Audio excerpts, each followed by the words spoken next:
నమస్తే రమగారు. నమస్తే జయ. రమగారు, మనం ఇంట్లో గానీ, లేకపోతే గుడికి వెళ్ళినప్పుడు గానీ కొబ్బరికాయ కొడతాం కదా! సాధారణంగా బావుంటుంది. చక్కగా సమానంగా 2 ముక్కలవ్వాలి. 2 పక్క పక్కన పెట్టాలి. వెనకాలది తీయాలి. ఎన్నెన్నో చెప్పుకుంటూ ఉంటాం. అయితే కొన్ని కొన్ని సందర్భాల్లో కొబ్బరికాయలో పువ్వొస్తది రమగారు. హ్మ్. సూపర్, అసలు అద్భుతం జరుగుతుందనుకుంటాం. పువ్వొస్తుందని చెప్పగానే నవ్వొస్తోంది నీకు. పువ్వు, నవ్వు. ఎంత అద్భుతమైన విషయం. ఆ! కానీ కుళ్ళిపోతది రమగారు. అప్పుడప్పుడు. భలే బాధనిపిచ్చేస్తది. అమ్మో! సంథింగ్ రాంగ్, ఏదో జరిగిపోతుందనేసి. అప్పుడేం చేయాలి? అప్పుడేం చేయాలి? అసలు నిజంగా అలా ఉంటదా? ఏదన్నా పువ్వొస్తే హ్యాపీ, లేకపోతే ఇట్లా అట్లా?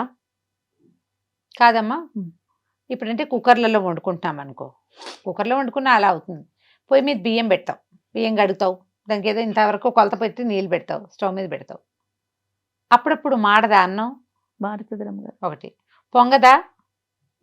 చిమిడిపోదా అన్నం? మనం మర్చిపోయి తాళం వేసుకుని వెళ్ళిపోవా? ఎన్ని పాసిబిలిటీస్ ఉన్నాయి జయ. ఒక్క క్రియ చేస్తే అది పాజిటివ్గా అవడానికి ఎంత అవకాశం ఉందో, పాజిటివ్గా కాకపోవడానికి కూడా అన్ని అవకాశాలు ఉంటాయి కదా. మనం దాని మీదే మన జీవితం డిపెండ్ అయి ఉంటుందా అమ్మా? ఎప్పుడైనా ఉంటుందా? ఇంకో ప్రయత్నం చేసుకోవద్దా? ఖచ్చితంగా. అన్నం మాడిపోయింది, మళ్ళీ వండుకో. చివిడిపోయింది, ఇంకోసారి వండుకో. పొంగింది, తుడుచుకో.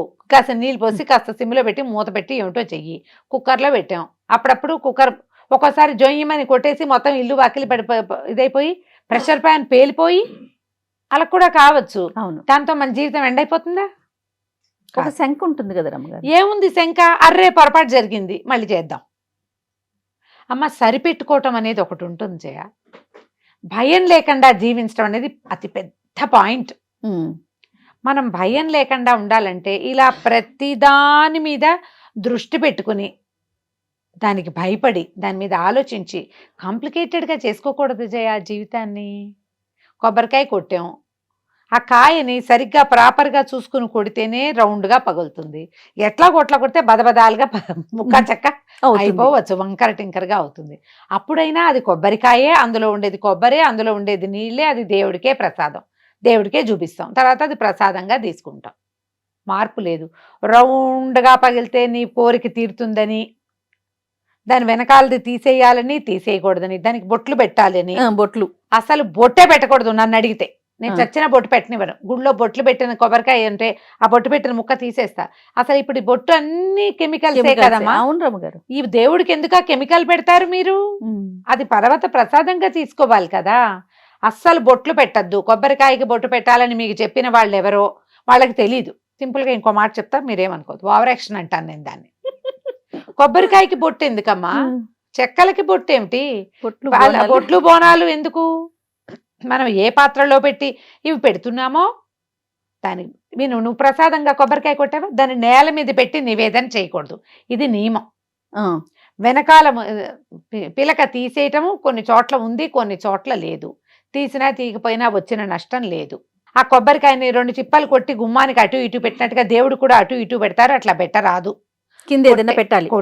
దాన్ని కొట్టి ఒక పళ్ళెల్లో పెట్టి నీళ్లు విడిగా పెట్టుకుని, నీళ్ళు విడిగా పెట్టి ఈ కొబ్బరి చిప్పల్ని ఒక పళ్ళెంలో పెట్టి నివేదన చేయండి. మీరు బొట్టు పెట్టాల్చుకుంటే పళ్ళెనికి పెట్టండి, కొబ్బరికాయ చిప్పలకి అక్కర్లేదు. తర్వాత అందులో పువ్వు వచ్చింది. పువ్వు మహారుచిగా ఉంటుంది. ప్రసాదంతో పాటు పుచ్చుకోండి, మంచిది. అంతేగాని పువ్వు వస్తే మీ పని అయిపోతుందని, మీరు బ్రహ్మాండంగా కోట్లకి పడగలెత్తుతారని కాదు. ఆ కాయ ఫలించడానికి, మొక్కవడానికి సిద్ధపడుతోందని అంతే. ఒకటే. రెండోది, ఒకవేళ కుళ్ళిపోయింది. కొబ్బరి చెట్టుకి 100 కాయలు కాస్తాయి.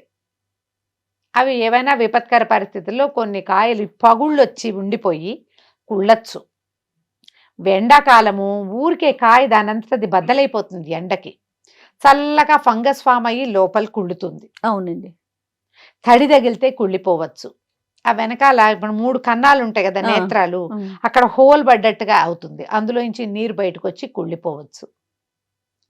కుళ్ళితే ఏం పర్వాలేదమ్మా. మీరు ఏం చేయాలి? ఇంట్లో ఏదైనా పూజ ఉంటే లింగురంగామని 1 కొబ్బరికాయ కాకుండా లింగులు ఇటుకోమని 2, 3 కొబ్బరికాయలు తెచ్చి పెట్టుకోండి. గుడికి కూడా 2 కాయలు పట్టుకెళ్ళండి. ఒకటి కుళ్ళిపోతే 2వ కాయ. కొబ్బరికాయ లేదని మీరు దిగులు పడకుండా. అంతేగాని కుళ్ళిపోయిందని దిగులు పడద్దు మీరు. సహజమైన క్రియమ్మా అది. కుళ్ళితే మనం అనుకున్న పని అవదు. పువ్వు వస్తే అద్భుతాలు పువ్వు వస్తే జరుగుతాయి. అద్భుతం. పువ్వు వస్తే సంతోషించండి. నా మటుకు నేను రుచిగా ఉంటుంది పువ్వు. ఒక్కొక్కసారి కొబ్బరి పువ్వు ఇప్పుడు అసలు కొబ్బరి అమ్ముతున్నారు పువ్వులే కూడా అమ్ముతున్నారు అవును. జనాలు కదా. ఇప్పుడు అవును. మనం ఏమనుకోవాలి, ఒకవేళ ఈ కాయ కనుక మనం కొట్టకపోతే ఇది ఎంత మొక్క అయ్యేది ఉమ్, అని ఆలోచించాలి. ఒకవేళ మీరు పాజిటివ్గా ఆలోచించదలుచుకుంటే. అంతే. అంతేగాని ఇందులో పువ్వు వచ్చింది కాబట్టి నాకు కోటి వస్తుంది కాదు, అసలు అది కానే కాదు. ఉమ్, ఈ కాయ కుళ్ళటం వల్ల మీకు జరిగే చెడు అపభ్రంశము ఏమీ లేదు. మీకు ప్రసాదం పెట్టడానికి విషయం లేదు కాబట్టి మీరు దిగులు పడచ్చు, దానికి నేను ఒప్పుకుంటా. 2 కాయలు కొనుక్కోండి, ఉమ్. అదేం కర్మ, ఒక్కొక్కసారి 2 కాయలు కూడా కుళ్ళుతాయి. 2 కుళ్ళుతాయి. అప్పుడు ఒట్టి కొబ్బరికాయ కాకుండా 4 అరటిపళ్ళు కూడా ఉంచుకోండి, కాయ కుళ్ళిపోయినా ఇవి ఉంటాయి. అంతే. ఒక చిన్న సంఘటన చెప్తా జయ. మేమేదో ట్రిప్ బయలుదేరాం, మామూలుగా మా కారులోనే వెళ్తాం. ఎన్నాళ్ళ నాడో ఒక మంచి కార్ బుక్ చేసుకున్నాం. పిల్లలు, మేము, మా మరుదులు బయలుదేరాం. మా ప్లాన్ ఏంటంటే మహానంది వెళ్ళి అక్కడి నుంచి అహోబిలం వెళ్ళాలని. మహానంది వెళ్ళే దారిలో కారు పంచర్ అయింది, వేయించాం. లోపల స్టెప్ నుండి వేశారు. అరగంటకి మళ్ళీ ఇంకోటి పంచర్ అయింది. ఇప్పుడు ఈసారి రిపేర్ చేయించాం. ఇంకా కొంచెం ముందుకెళ్ళాం, 2 టైర్లు పంచర్ అయింది. ఆ మహానంది చేరే లోపల 7 పంచర్లు చూసాం జయ మేము. ఆ, మధ్యలో 2 టైర్లు పోయినాయిగా. మమ్మల్ని రోడ్డు మీద కూర్చోబెట్టి ఆ డ్రైవరు ఆ 2 టైర్లు ఎవరో ఆటో వెళ్తుంటే అందులో వేసుకెళ్ళి చేయించుకొచ్చాడు. నేను అప్పుడే చెప్పా, అందులో స్టెప్నీ ఉంది కదా అది కూడా చేయించంటే, ఎందుకండి ఇవి చాలు అన్నాడు.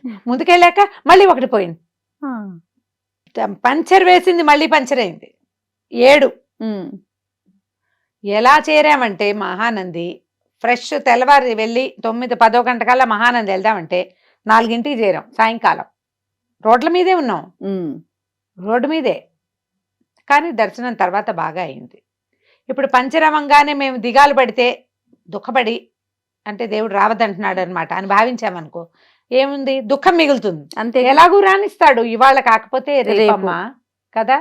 విధి నాడు కనపడినాడు చంద్రుడు, తదీనాడు తనంతట తను కనపడతాడు.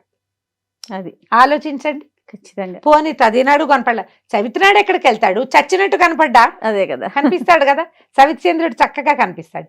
జీవితం కూడా అంతే. ఇవాళ మన పని అవ్వకపోతే రేపు అవుతుంది, రేపు కాకపోతే ఎల్లుండి అవుతుంది. అవతల ఎల్లుండి ఆ పని చేసేవాడు ఎవడో గ్యారంటీగా వస్తాడు.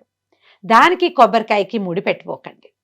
ఇది ఒక సహజమైనది, జరగాల్సింది, అంతే. నా మాట విని మీరు స్పేర్ కొబ్బరికాయ ఉంచుకోండి, ఈ వెధవ ప్రశ్నలు రాకుండా ఉంటాయి అప్పుడు.